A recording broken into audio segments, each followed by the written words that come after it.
தமிழ்நாடே கேள்விப்பட்டிராத அதிரடி விலை குறைப்பு சூப்பர் சரவணா ஸ்டோர்ஸ். சொந்த வீடு வாங்க ஸ்டெப் ஸ்டோனுக்கு வாங்க.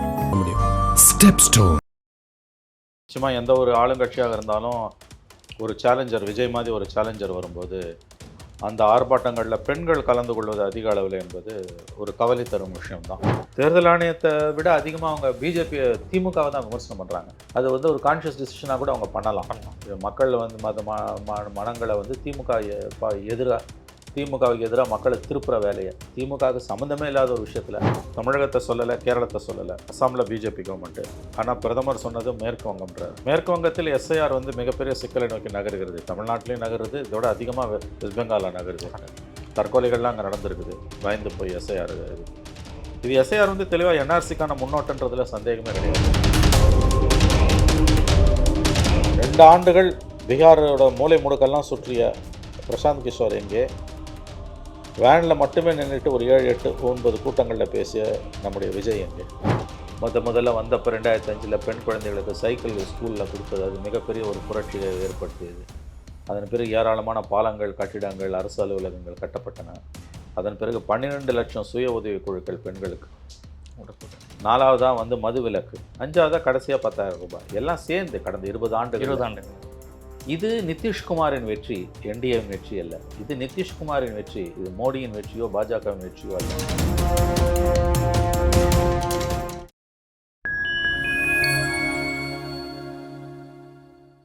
ஃபைன் டைம் மீடியாவோட ஒரு ஸ்பெஷல் இன்டர்வியூவில் சிறப்பு அழைப்பாளராக தமிழ்நாட்டினுடைய ஒரு மூத்த ஊடகவியாளர் மணிசார் அவர்கள் இணைந்துள்ளார். சமகால அரசியல் நிகழ்வுகள் குறித்த பல்வேறு கேள்விகளை முன்வைக்கின்றோம். வாருங்கள் நிகழ்ச்சிகள் சொல்லலாம். வணக்கம் சார். சார் வணக்கம் சார். தாவேகா விஜயுடைய பொதுக்குழுவை தொடர்ந்து வந்து விஜய் அடுத்த கட்டமாக நடத்திய ஒரு ஆர்ப்பாட்டம் வந்துட்டு அதிக அளவிலான ஒரு மகளிரும் நல்ல ஒரு க்ரௌட் ஃபார்மேஷன் பண்ணி நிறைய விஷயங்களை வந்துட்டு அன்றைக்கி எடுத்து முன் வச்சு ஒரு ஆர்ப்பாட்டத்தை வந்து விஜய் இமிடியேட்டாக நடத்தியிருக்காங்க சார். அது எப்படி பார்த்துருக்கீங்க? ஏன்னா கடந்து வந்தாலும் அதுக்கான ஒரு இம்பாக்ட் இருந்துகிட்டு இருக்குது. ஆமாம், அவர் வரல, ஆனால் மாவட்ட தலைநகரங்கள் எல்லாம் நடத்தியிருக்காங்க. குறிப்பாக பெண்களுடைய பங்கேற்பு அந்த ஆர்ப்பாட்டங்களில் ஆச்சரியமான ஒரு விஷயமா இருக்குது. இன்ஃபேக்ட் அடுத்த நாள் தினமலரில் வந்த செய்தி வந்து பெண்களுடைய பங்களிப்பு அதிகமாக இருந்தது, திமுக தலைமையை கவலை கொள்ள வைத்திருக்கிறது. நான் நிச்சயமாக எந்த ஒரு ஆளுங்கட்சியாக இருந்தாலும் ஒரு சேலஞ்சர் விஜய் மாதிரி ஒரு சேலஞ்சர் வரும்போது அந்த ஆர்ப்பாட்டங்களில் பெண்கள் கலந்து கொள்வது அதிக அளவில் என்பது ஒரு கவலை தரும் விஷயம்தான். அப்போ குறிப்பாக இன்னும் பெண்களை ஈர்ப்பதற்கு திமுக அடுத்த 4 மாதங்களில் பெரியதொரு செயல் திட்டங்களை வகுக்கலாம். அதற்கான வாய்ப்புகள் இருப்பதாகத்தான் எனக்குப்படுது. விஜய் வந்திருக்கணும். வழக்கம் போல் அவர் கடுக்கா கொடுத்துட்டார் வராமல். அவர் வந்திருக்கணும். ஏதாவது தென் மாவட்டங்களில் ஏதாவது ஒரு இடத்துல மதுரையில் அல்லது கோயம்புத்தூரில், ஏதாவது சென்னை தவிர்த்த மேற்கு மண்டலத்திலையோ மத்திய மண்டலத்திலையோ, ஏதாவது திருச்சியில், மதுரை, கோயம்புத்தூர், எங்கேயாவது ஒரு இடத்துல, அல்லது திருநெல்வேலி, தமிழ்நாட்டின் மையப்பகுதியில் அவர் கலந்துக்கிட்டு இருந்தாருன்னா அதுக்கு மரியாதை மவுஸ் தனி. அவர் வராமலே போகிறதுன்றது ஏற்புடையது. இப்போ ஸ்டாலின் அவர்களே கலந்து கொண்டார் எனக்கு தெரிஞ்சு, இல்லையா? கலந்து கொண்டார். இப்போ முதலமைச்சர் கலந்துக்கிறாரு, உதயநிதி துணை முதலமைச்சர் கலந்துக்கிறாருன்னு பொழுது விஜயும் கலந்துக்கணும். அப்படி கலந்துக்காமல் ஒதுங்கிறது அவருக்கு நல்லதில்லை. பட் ஸ்டில் அவர் கலந்து காட்டியும் கட்சி நடத்தின கூட்டத்தில் இவ்வளோ தூரம் கூட்டம் கூடியது, குறிப்பாக பெண்கள் பங்களிப்பு அதிகமாக இருந்தது ரொம்ப முக்கியமாக கவனிக்க வேண்டிய ஒரு விஷயம். அவருடைய செல்வாக்கு அவருடைய ஆதரவாளர்கள் மத்தியில், செயலாளர் பொதுச்சன மத்தியில் அப்படியே தான் இருக்குது என்பது தான் இது காட்டுகிறது. இது ஒரு ஆரோக்கியமான அரசியல். ஒரு பிரச்சனையை கையில் எடுத்து தெருக்களில் இறங்கி போராடுறதுன்றது. அவர் வரணும். இனிமேலாவது அவர் களத்துக்கு வருவது அவருக்கு நல்லது, அவருடைய கட்சிக்கும் நல்லது. இப்போ ஆதோர்ஜினா வந்து முழுமையாக திமுகவை அட்டாக் பண்ணியோ இல்லை நிர்மல்குமார் திமுகவை அட்டாக் பண்ணி பேசின விஷயங்கள் தான் வந்துட்டு அதிகமாக இருந்துச்சு. எதுவும் பாஜக மீதான விமர்சனங்கள்ங்கிறது ரொம்ப ஒரு குறைவாகவே இருக்குது. முழுக்க திமுக தான் அவங்களுடைய டார்கெட்டாகவே இருந்துட்டு. சார் எப்படி பார்க்குறீங்க? ஆமாம், அது வந்து நடக்க போகுது அசம்பிளி எலெக்ஷன். எல்லா பிரச்சனைக்கும் திமுக தான் காரணம்னு அவங்க ஒரு நிலைப்பாடு எடுக்கிறாங்க. நீங்கள் எஸ்ஐஆருக்கு எதிரான ஆர்ப்பாட்டம்னும் போது வந்து பிஜேபி கவர்மெண்ட்டு, ஏன்னா தேர்தல் கமிஷன் இன்றைக்கி மோடி அரசாங்கத்தோட கைப்பாவையாக மாறிவிட்டது என்பதுதான் உண்மை. ஆகவே அதில் அவர்கள் மோடி அரசாங்கத்தை குறை சொல்லி விமர்சனம் செய்து பேசியிருந்தால் நன்றாக இருந்திருக்கும். தேர்தல் ஆணையத்தை விமர்சனம் செய்வதும் நல்லது. ஆனால் அதை விட அதிகமாக எனக்கு தெரிஞ்ச தேர்தல் பிஜேபியை தொடலை, தேர்தல் ஆணையத்தை விட அதிகமாக அவங்க திமுகவை தான் விமர்சனம் பண்ணுறாங்க. அது ஒரு விதத்தில் ஸ்ட்ராட்டஜிக்கலாக ஒர்க் பண்ணலாம். எம்ஜிஆர் ஜெயலலிதா கூட எல்லாம் எந்த தப்பு நடந்தாலும் திமுக காரணம் தான் சொல்லுவாங்க. அது வந்து ஒரு கான்ஷியஸ் டிசிஷனாக கூட அவங்க பண்ணலாம்.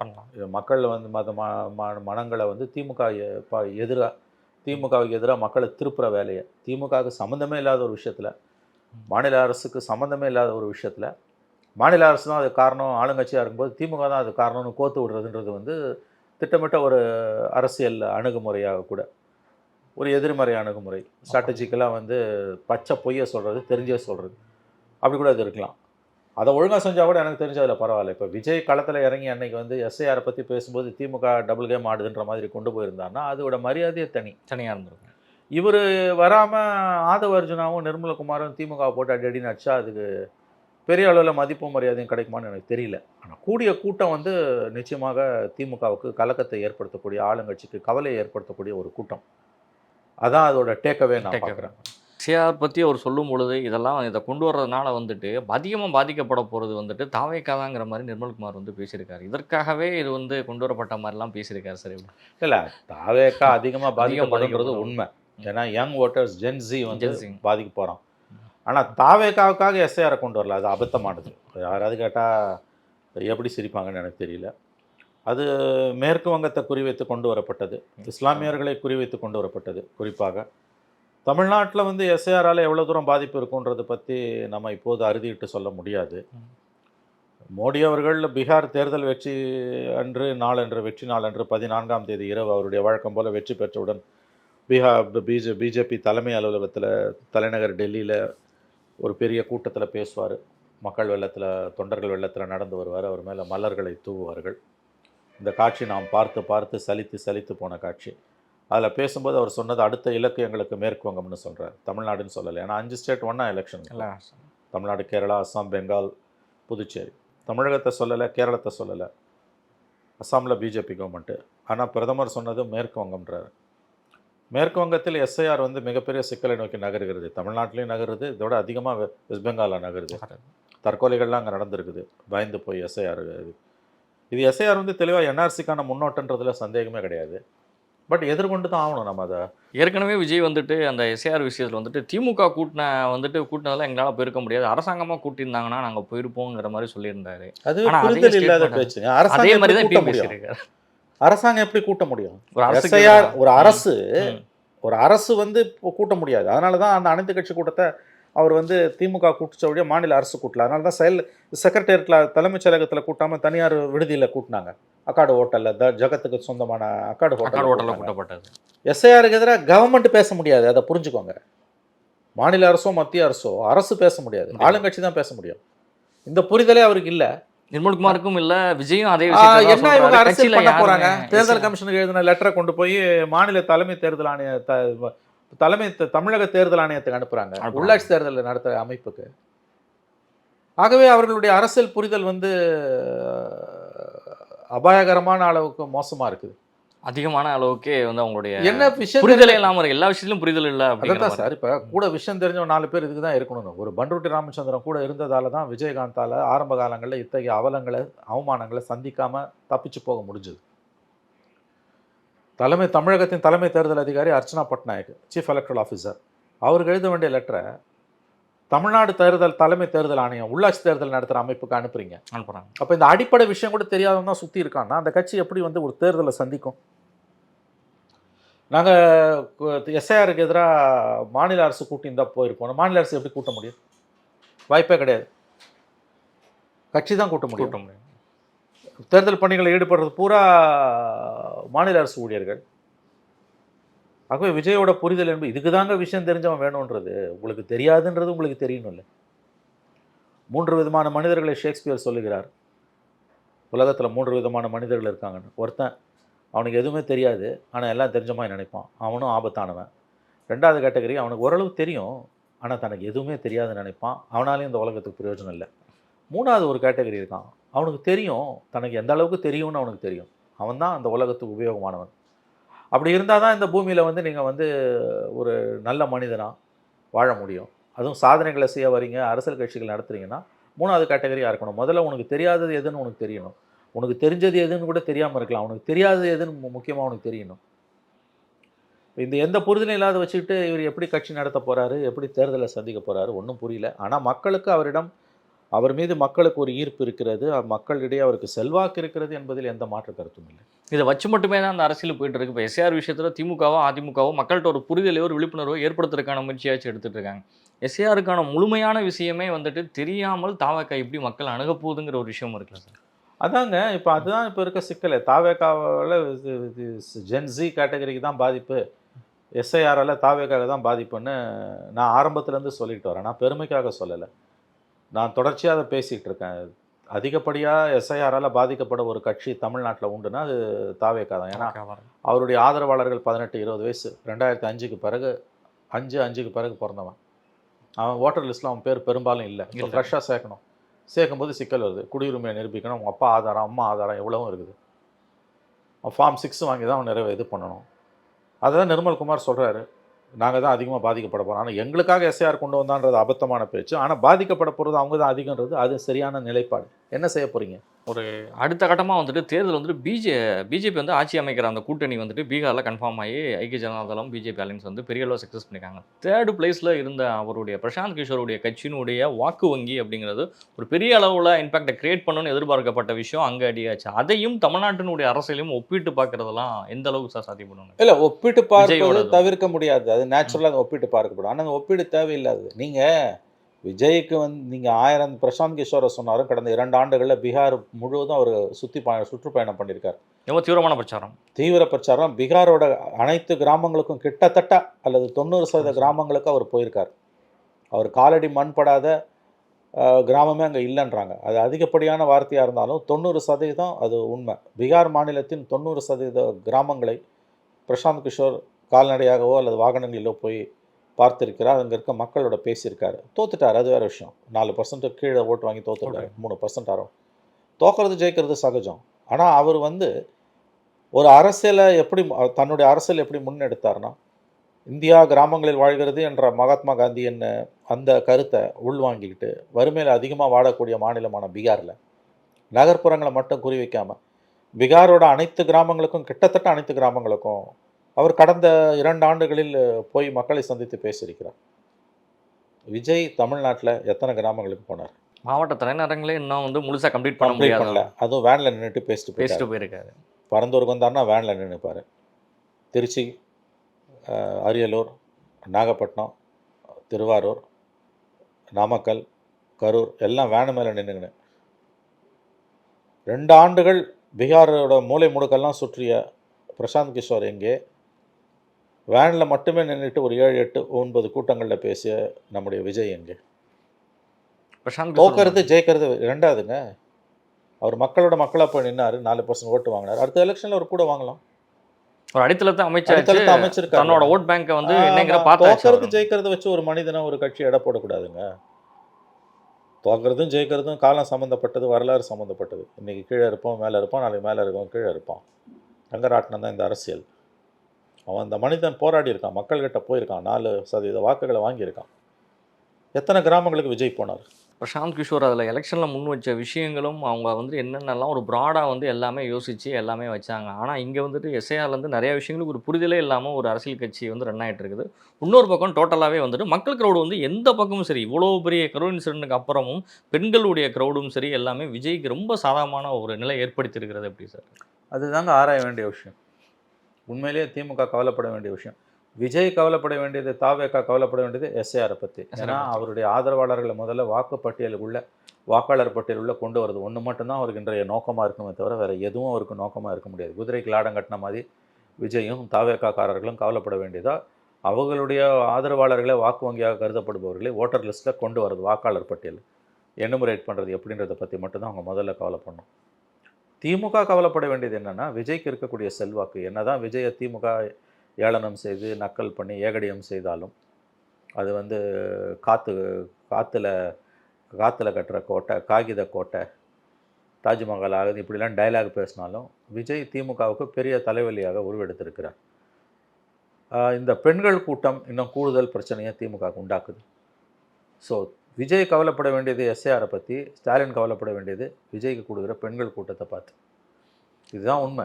கலைஞர் மகளிர் உரிமை தொகை திட்டம் கொடுத்துட்டு இருக்காங்க. பெண்களுக்கு தேவையான எல்லா நலத்திட்ட உதவிகளும் செஞ்சுட்டு இருக்காங்க. பிறந்த குழந்தையிலிருந்து கல்லூரிக்கு போகிற மாணவிகள் வரைக்கும் எல்லாருக்குமே இந்த அரசாங்கம் வந்து பண்ணிட்டு இருக்கு. இதையும் தாண்டி ஒரு அரசியலில் திமுக எந்த இடத்துல சார் லாக்காய் நிற்குதுன்னு நினைக்கிறேன்? கீழே ஊழல் லஞ்ச லாவணி அதிகமாக இருக்குது, குடும்ப அரசியல் ஒரு பிரச்சனை, சட்டம் ஒழுங்கு சந்திச்சிருக்குது. இதெல்லாம் வந்து உண்மையிலேயே அவங்க கவலைப்பட வேண்டிய விஷயம். நல்லது நிறையா நடந்திருக்குன்றதுல மாற்று கருத்து இல்லை. ஆனால் காமன் மேனை போய் அடையிற மாதிரி விஷயங்களில் சுணக்கம் இருக்குது. இப்போ 1 கோடி பெண்களுக்கு 1000 ரூபாய் கொடுத்தாங்க, அது கூட இன்னும் 20 லட்சம் பெண்களுக்கு ஏற்ற போகிறாங்க. நீங்கள் சொன்னது அனைத்து மகளிருக்கும். 2 கோடி பேருக்கு ரேஷன் கார்டு படி பார்த்தா நீ 2 கோடி பேருக்கு கொடுத்துருக்கணும், 1 கோடி பேருக்கு தான் கொடுத்துருக்கீங்க. கூட ஒரு 20 லட்சம்னா இன்னொரு 20%. அப்போ நீங்கள் வந்து கிட்டத்தட்ட வந்து ஒரு 60%க்கு தான் கொடுத்துருக்கீங்க, 40%க்கு நீங்கள் கொடுக்கல. இந்த வாங்கின 60%ல் எல்லோரும் உங்களுக்கு ஓட்டு போடுவானான்னு சொல்ல முடியாது. ஆனால் வாங்க ஆசைப்பட்டு நீங்கள் கொடுப்பீங்கன்னு நம்பி ஓட்டு போட்டு இன்றைக்கி அது கிடைக்காம இன்றைக்கி தெருவில் கிடைக்காம ஏமாந்துருக்கிற 40% மக்கள் உங்களுக்கு எதிராக அணி திரண்டுட்டாங்கன்னா நீங்கள் சிக்கலில் மாட்டிப்பீங்க. அதனால தான் எல்லா விதமான அரசு நலத்திட்டங்களுமே யூனிவர்சலாக போகணுன்றது. நீங்கள் பலனாளிகளை சூஸ் பண்ணிங்கன்னா உங்களுக்கு மிகப்பெரிய ஆபத்து காத்திருக்கு. ஏன்னா என்ன தான் நீங்கள் நேர்மையாக இருந்தாலும் அதிகாரி விளையாடுவாங்க. கீழே கார் வச்சுருக்க பொம்பளை 1000 ரூபாய் வாங்குதுங்க, ஆனால் உண்மையிலே 1000 ரூபாய் கிடைக்க வேண்டிய ஒரு வாடகை வீட்டில் ஒன்று கொடுத்தனத்தில் இருக்கக்கூடிய அடித்தட்டு மக்கள் 3 குழந்தை 4 குழந்தை வச்சுருக்கிற கைக்கும் வாய்க்குமா மட்டுமே வாழ்ந்துட்டு இருக்க கணவனுக்கு வந்து கூலி தொழிலாளியாக இருக்கக்கூடிய அல்லது சரியான உத்தியோகம் இல்லாத பெண்கள் வந்து அவங்களுக்கு போக வேண்டிய 1000 ரூபாய் இன்றைக்கி போகல.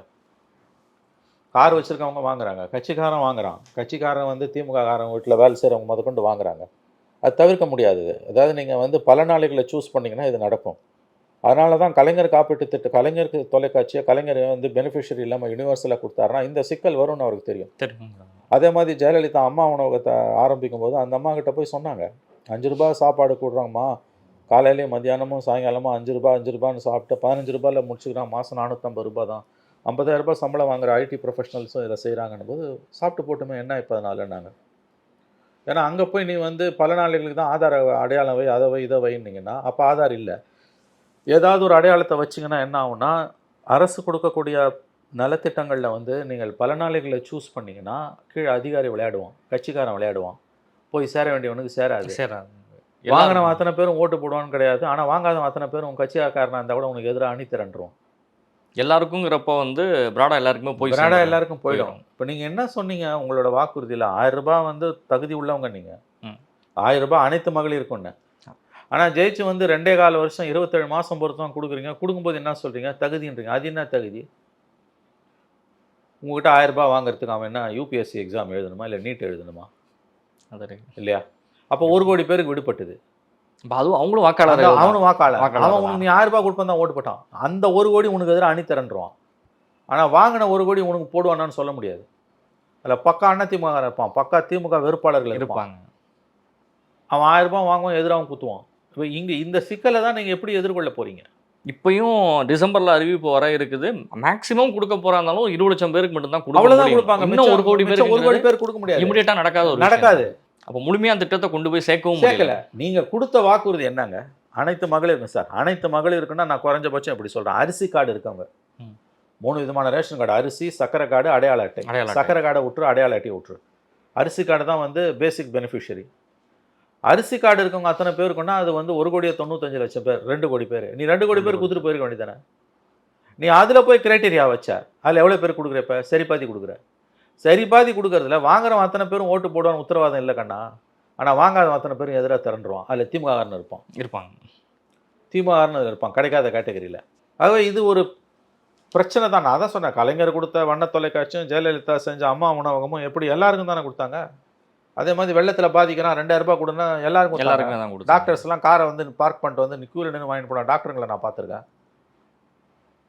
இதுதான் இதில் இருக்கக்கூடிய தமிழ்நாட்டில், இந்தியாவில் நீங்கள் இந்த மாதிரியான இலவசங்கள், சோகால்டு இலவசங்களை கொடுக்கும்பொழுது அல்லது விலையில்லாத விஷயங்களை கொடுக்கும்பொழுது எல்லாருக்கும் கொடுத்துட்டீங்கன்னா தப்பிச்சிட்டேன். அதில் அளவுகோலை வச்சு நான் மாட்டிப்பேன். இதே தான் பீகாரில் வந்து ரொம்ப தெளிவாகவே அவங்க வந்துட்டு எல்லாருக்குமே சுய தொழில் தொடங்குறதுக்கான கொடுக்கக்கூடிய பணங்கள் வந்து எல்லாமே எலெக்ஷனுக்கு முன்னாடியே அவங்க எடுத்த ப்ராசஸ், முன்னக்கூட்டி ஐக்கிய ஜனதாதளம் அந்த அணி என்டிஏ அலைன்ஸ் வந்து பண்ண விஷயங்கள் அவங்களுக்கு ஒரு பெரிய ஒரு சக்ஸஸை கொடுத்துருக்குங்கிற பார்க்கலாம் சார். இது ரெண்டையும் கம்பேர் பண்ணும்போது ஆமாம், 10,000 ரூபாய் மொத்தமாக ட்ரான்ஸ்ஃபர் பண்ணிட்டாங்க. டிஸ்கஸ் பண்ணி ஆமாம், நம்ம கையூட் state sponsored corruption, state corruption. என்ன பண்ண முடியும்? 10,000 ரூபாய் கையில் பார்த்தா அதுவும் இந்தியாவில் எல்லா மாநிலங்களின் சராசரி மாத வருவாய் 26,000 ரூபாய். 26,000 ரூபாய் average income of household in all the states. ஆனால் பீகாரில் மாதம் 5,000 ரூபாய். அந்த அளவுக்கு வறுமை இருக்கக்கூடிய ஒரு தாண்டவம் ஆடக்கூடிய ஒரு மாநிலத்தில் நீ 10,000 ரூபாய் பெண்களுக்கு கணக்கில் வச்சுன்னா 200 சீட்டு தான் ஜெயிப்பாங்க. அதான் ஜெயிச்சிருக்காங்க. திமுக போன்ற அலைன்ஸ்லாம் வந்துட்டு திமுக அங்கே போய் பேசின விஷயங்களோ அங்கேருந்து பீகாரிகள் இங்கே வந்து எப்படி நடத்தப்படுறாங்கங்கிற விஷயங்கள்லாம் தாக்கத்தை ஏற்படுத்தியிருக்குன்னு நினைக்கிறீங்களா சார்? அது பெரிய அளவில் ஏற்படுத்தியிருக்கு. இவங்க பேசினது வடக்கன்னு பேசினது, வட மாநிலங்கள்லேருந்து வரவங்க வந்து இங்கே இருக்கக்கூடிய கடைநிலை தொழில்களை தான் பண்ணுவாங்கன்னு பேசினது, இந்த வார்த்தைகள்லாம் ஒன்றும் பெரிய அளவில் அங்கே எடுப்படலை. ஏன்னா இங்கே வந்து பீகாரிஸ்க்கு பெரிய அளவில் கொடுமைகள்லாம் எதுவுமே இழைக்கப்படலை. கொஞ்ச நேரத்தில் பேசினாங்களே ஒழிய அது ரொம்ப அதை வந்து நீங்கள் பொதுவான அளவு கூட எடுத்துக்க முடியாது. இந்தியாவிலேயே புலம்பெயர் தொழிலாளர்களுக்கு நிறைய சலுகைகளை கொடுக்கக்கூடிய ஒரே மாநிலம் தமிழ்நாடு. அவங்களுக்கு காப்பீடு, பெண் குழந்தைகளுக்கான வசதிகள், குழந்தைகளுக்கான படிப்பு, இது எல்லாத்தையுமே இந்த மாநில அரசு செய்து கொண்டு தான் இருக்கிறது. தமிழ்நாட்டில் இருக்கக்கூடிய புலம்பெயர் தொழிலாளர்கள் இங்கே நிம்மதியாக தான் இருக்காங்க. அங்கொன்றும் இங்கொன்றுமா இன்சிடென்ட்ஸ் நடக்கலாம், அது வேறு. ஆனால் இங்கே பீகாரிஸ்க்கு எதிராக ஒரு அரசியல் நடக்குதுன்றது முட்டாள்தனமானது. ஸ்டாலினோ அல்லது மற்ற அமைச்சர்களோ வட மாநிலத்தோருக்கு எதிராக பேசியதில் ஏதோ கட்டத்தில் என்றைக்கோ பேசினது வந்து இன்றைக்கி அது அளவுகள் கிடையாது. அதை வந்து மக்கள் மனதில் வச்சு ஓட்டு போடலை. மக்கள் ஓட்டு போட்டது தொடர்ச்சியாக நிதிஷ்குமார். இது நிதிஷ்குமாரின் வெற்றி, என்டிஏவின் வெற்றியோ பிஜேபியின் வெற்றியோ கிடையாது. பெண்களுக்கு அவர் செய்த 20 ஆண்டுகளாக செய்து கொண்டிருக்கக்கூடிய நலத்திட்டங்கள், அறிமுகப்படுத்தியிருக்கிற நலத்திட்டங்கள். ஏன்னா அந்த மாநிலத்தோட வரலாறு தெரிந்தவர்களுக்கு 2005க்கு முன்னால் அது எப்படி இருந்தது, இப்போ எப்படி இருக்குன்னு ஓரளவாவது டெவலப்மெண்ட் இருக்குது. முதல்ல வந்தப்போ 2005 பெண் குழந்தைகளுக்கு சைக்கிள் ஸ்கூலில் கொடுத்தது, அது மிகப்பெரிய ஒரு புரட்சியை ஏற்படுத்தியது. அதன் பிறகு ஏராளமான பாலங்கள், கட்டிடங்கள், அரசு அலுவலகங்கள் கட்டப்பட்டன. அதன் பிறகு 12 லட்சம் சுய உதவி குழுக்கள் பெண்களுக்கு. 4வதாக வந்து மது விலக்கு, 5வதாக கடைசியாக 10,000 ரூபாய். எல்லாம் சேர்ந்து கடந்த 20 ஆண்டுகள். இது நிதிஷ்குமாரின் வெற்றி, என்டிஏவின் வெற்றி அல்ல. இது நிதிஷ்குமாரின் வெற்றி, இது மோடியின் வெற்றியோ பாஜகவின் வெற்றியோ அல்ல. பெண் வாக்காளர்கள் அவரை நம்புகிறார்கள். நடுப்புற அங்கே இங்கே ஓடிட்டு வந்தார்னாலும் பெண் வாக்காளர்கள், பீகாரோட பெண் வாக்காளர்கள், பீகார் பெண்கள், இஸ்லாமிய வாக்குகளும் அதில் விழுந்திருக்கு. எல்லாருடைய வாக்குகளும் பொதுவாக அறுவடை செஞ்சிருக்கு. பீகாரின் தாய்மார்கள் நிதிஷ்குமாரை நம்புகிறாங்க, மகனா சகோதரனா பார்க்குறாங்க அவங்க. ஆகவே அங்கே அது மோடியோட வெற்றி அல்ல, நிதிஷோட வெற்றி. இஸ்லாமியர்களோட வாக்குகளும் போயிருக்குது. இந்த குறிப்பாக பசந்தா முஸ்லீம்ஸ்னு சொல்லக்கூடியவங்க அந்த இடத்துல எல்லாம் பெரிய அளவில் ஜெயிச்சிருக்கு என்டிஏ. ஆகவே இது எல்லாத்துக்கும் எஸ்ஐஆர் காரணம், ஓட்சோரின்றது முட்டாள்தனமான பேச்சு, வாக்களித்த மக்களை இழிவுபடுத்துகிற ஒரு பேச்சு. பிஜேபி இருக்கக்கூடிய வெற்றி பெற்ற இடங்கள்லையும் 75 தொகுதிகளுக்கு மேலே வந்துட்டு வாக்காளர்கள் நிறையா நீக்கப்பட்டிருக்காங்க. அந்த விஷயங்களும் நடந்திருக்கு. அதே மாரி அந்த இடத்துல அவங்க சக்ஸஸ் பண்ணியிருக்கோங்கிறாங்க. ஆனால் தமிழ்நாடு சிஎம்மோ இல்லை ராகுல் காந்தியோ வந்துட்டு இந்த வெற்றியை முழுமையாக அவர்களால் ஏற்றுக்கிறதுக்கு 1% கூட அவங்க ஏற்றுக்கிற விரும்பவும் இல்லை. தமிழ்நாடு சிஎம் அதே தான் தமிழ்நாட்டிலையும் நடக்குங்கிற மாதிரி முதலமைச்சருடைய ஸ்டேட்மெண்ட்ஸும் நிறைய இடங்களில் இருந்திருக்கு. இல்லை, அது அவங்க கவலை. இந்த அங்கே 65 லட்சம் பேரை நீக்கணும், இங்கே எவ்வளோ பேரை நீக்குவான்னு தெரியல. எஸ்ஐஆர் வந்து பெரிய குளறுபடியில் தான் போயிட்டுருக்கு, அதில் சந்தேகமே கிடையாது. பட் எவ்வளோ பேர் நீக்க போகிறாங்க அப்படின்னு நம்ம பார்க்கணும். ஃபார்ம் எல்லாம் ரொம்ப இதுவாக ஸ்க்ரூட்டனைஸ் பண்ணாமல் அப்படி அப்படியே எடுத்துக்கிட்டாங்க. 24 லிஸ்ட்டை வந்து இங்கே அப்படியே வச்சாங்கன்னா கூட இங்கே பெரிய பாதிப்பு இல்லைங்கிற. அங்கே நடந்த மாதிரி 65 லட்சம் பேர் மாதிரிலாம் இங்கே நடந்ததுன்னா பெரிய கலவரம் தான் வெடிக்கும். அதுக்கெல்லாம் வாய்ப்பே கிடையாது. பட் எஸ்ஐஆர் வந்து ஒரு காம்ப்ளிகேட்டட் எக்ஸசைஸ். தலை மேலே நமக்கு தொங்குற கத்தி. எவன் ஓட்டு இருக்கும் எவன் ஓட்டு இருக்கான்னு யாராலையுமே சொல்ல முடியாது. அந்த இடத்துல 3 ஆண்டுகள் முடிய வேண்டிய ப்ராசஸை நீ 1 மாதத்தில் பண்ணுற. குறைஞ்சது 6 மாத காலமாக தான் ஆகணும். ஜூன் மாதம் பீகாரில் எஸ்ஐஆர் ஆரம்பித்தப்போ தமிழ்நாட்டிலே நீ ஆரம்பிச்சதுன்னா இன்றைக்கி வந்து ப்ராசஸ் க்ளீனாக இருந்திருக்கும். பட் எஸ்ஐஆரை பற்றி கட்சிகள் புரிந்து கொள்ள வேண்டியது, முதல்ல மக்கள்கிட்ட அது குறித்த பயத்தை கிளப்பக்கூடாது. 2வது மக்களுக்கு ஹெல்ப் பண்ணுறதுக்கு அவங்க முகாம்கள் போடணும். ஒரு சின்ன ஃபார்ம், ஆனால் அதில் வந்து செய்திகள் தெளிவாக இல்லாததால் மக்கள் நிறைய பேர் வாக்காளர்களை தவறு பண்ணுறாங்க. ஸோ இது திட்டமிட்டு தேர்தல் ஆணையம் செய்யக்கூடிய ஒரு அட்டூழியம், அதில் சந்தேகமே கிடையாது. டிஎன் சேஷன் காலத்தில் எவ்வளோ பேரை சேர்க்க முடியுமோ அவ்வளோ பேரை ஓட்டர் லிஸ்ட்டில் சேர்க்கணும். இப்போ இருக்க எலெக்ஷன் கமிஷன் எவ்வளோ பேர் ஓட்டர் லிஸ்ட் வந்து அடிச்சு தூக்கி வெளில போடணுமோ அவனை அடிச்சு தூக்கி வெளில போட்டணும். அதனால தான் இன்றைக்கு வரைக்கும் அந்த டிஎன் சேஷனுடைய நேம் வந்துட்டு அதிகமாக வந்து பேசப்படுற பொருளாக இருக்குது. மேக்சிமம் டிஎன் சேஷனுக்கு பிறகு வந்த பல தேர்தல் ஆணையாளர்களும் குரேஷிலேருந்து ஏன் கோபால்சாமி உட்பட எல்லாருமே வந்து லிங்கடோலேருந்து எவ்வளோ தூரம் வாக்காளர் பட்டியலில் சேர்க்க முடியுமோ அதுக்கு தான் முக்கியத்துவம் கொடுத்தாங்க. இவங்க இவ்வளோ தூரம் தூக்கி அடிக்கணுமோ அதுக்கு முக்கியத்துவம் கொடுக்குறாங்க. அதை மீறி தான் மக்கள் அங்கே போராட வேண்டியிருக்கு. எதிர்கட்சிகள் வந்து வாக்குகளை உள்ள சொருக வேண்டியிருக்குது. இது வந்து ரொம்ப ரொம்ப ஒரு முக்கியமான ஒரு தேர்தல். எஸ்ஐஆர் பணிகள் முறையாக நடக்கலைன்னா, இப்போ அங்கே 65 லட்சம் மாதிரி இங்கே ஏதாவது ஒரு 30-40 லட்சம் பேர் போகிறான்னு வச்சுக்கோங்க. 30 லட்சம் பேர் போனால் கூட அடி ஒரு 40 தொகுதியில் 20 தொகுதியில் அடி ஊந்துனா கூட கஷ்டம். மொத்தமாக ஆளுமரசுக்கும் சரி எல்லாருக்குமே அதனுடைய பாதிப்பு இருக்கதான் எல்லாருக்கும் கண்டிப்பாக. கஷ்டம். ஏங்க எஸ்ஐஆரை வரவேற்ற அதிமுகவும் பிஜேபியும் இப்போ தலையில் துண்டை போட்டு உட்காந்துருக்காங்க. நமக்கே அது பாதகம். நமக்கு அதாவது அதிமுகவில் விஷயம் அறிந்த தொண்டர்கள், பாஜக தொண்டர்கள், தலைவர்கள் வரவேற்றுட்டாங்க. ஆனால் கிரவுண்டில் போகும்போது எங்களுக்கு தானே தெரியுது. திமுக அழகாக ஸ்கோர் பண்ணிட்டே போகிறோம். அந்த ஃபார்மில் 2வது காலம் உங்கள் அப்பா அம்மா 20 வருஷமால எங்கே ஓட்டு போட்டாங்கன்னா என்ன டீட்டெயில் அவங்ககிட்ட இருக்கும். ஆனால் திமுக அதை வந்து ஒரு பக்கம் எதிர்த்தாலும் இன்னொரு பக்கம் கிரவுண்ட் ஒர்க்கில் கரெக்டாக அதையும் செய்கிறாங்க. அவங்க அதே தெளிவாக தான் அதை செஞ்சுட்டு தான் இருக்காங்க. செய்யணும். அது ஒரு பக்கம் லீகலாக ஃபைட் பண்ணுறது, இன்னொரு பக்கம் பொலிட்டிக்கலாக ஃபைட் பண்ணுறது. ஆனால் கிரவுண்டில் வந்து அதை அக்செப்ட் பண்ணிக்கிட்டு அதுக்கான வேலைகளை செய்கிறது. இன்னும் அதிகமாக மக்களுக்கு உதவுவதற்கு இந்த 2 பெரிய கட்சிகளும் வரணும். அதிமுக வரவேற்றுட்டு ஒரு பக்கம் அவங்களோட வேலையை மட்டும் தான் பார்க்குறாங்க, இதில் கன்சன்ட்ரேட் பண்ணல. தாவேக்காக அது என்னங்கிறது இன்னும் வந்து முழுமையாக புரிபடாமல் ஒரு பக்கம் போயிட்டு இருக்குது. ஆமாம், இதுதான் எஸ்ஐஆரோட நிலைமை. எஸ். அதனால் இது சிக்கலான விஷயந்தாங்க. அதில் எந்த சந்தேகமும் கிடையாது. நம்ம தலைமையில் தொங்குற கத்தி எஸ்ஐஆர்ன்றது எல்லாருக்கும். எவன் ஓட்டு இருக்கும், எவன் ஓட்டு இல்லைன்னு எவனுக்கும் தெரியாது. ஏதோ குத்து மதிப்பாக ஃபார்மெல்லாம் ஃபில்அப் பண்ணி நான்லாம் கொடுத்துருக்கேன். அது என்ன கதியாக போகுதுன்னு தெரில. பார்க்கலாம். இயற்கைன்னு ஒன்று இருக்குது. நிச்சயமாக சார், உங்களுடைய நேரங்களை ஒதுக்கி பல்வேறு கேள்விகளுக்கு பதில் தந்தமைக்கு நன்றி தம்பி.